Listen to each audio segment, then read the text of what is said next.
Live weather with Chief Meteorologist Tim Smith. Hey folks, the marginal risk for severe weather continues for across deep South Texas through tonight. Marginal again 1 on a scale of 1 to 5, meaning isolated severe storms are possible. Isolated, possible.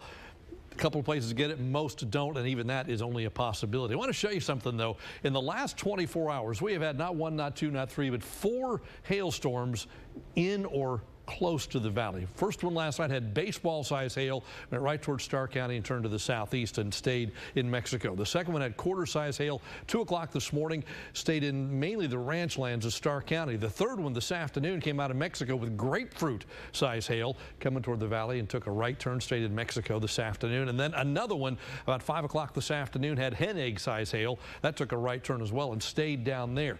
Most of the population lives on this line right here. If this had been a little farther south, this had been a little farther north, a lot of things could have been a whole lot worse. We've been very, very fortunate with these 4 storms that none of them really affected the population centers of the valley.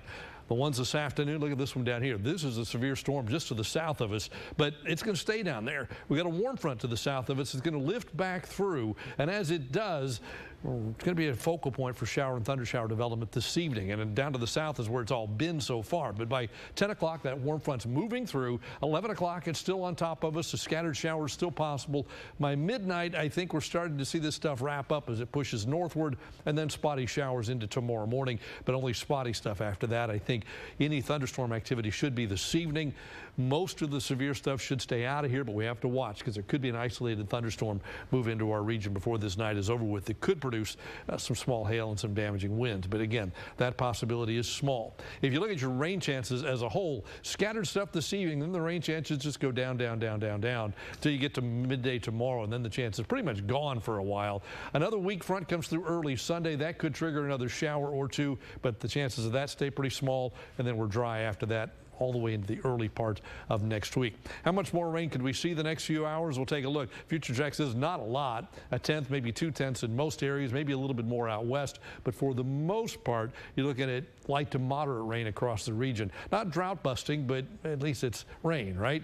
This is the watershed, the area shaded in blue. If rain falls there, it makes it into the Rio Grande, and there's been a fair amount making it into the Rio Grande off to the west of the valley today in Mexico. So some of that will make it into Falcon, some will come in to the Rio Grande in Rio Grande City south of Falcon. Nonetheless, there's been at least some decent rain in the watershed. Now, our chance of rain tomorrow about 10%. Should be early if it happens, then maybe a brief shower with the front tomorrow night.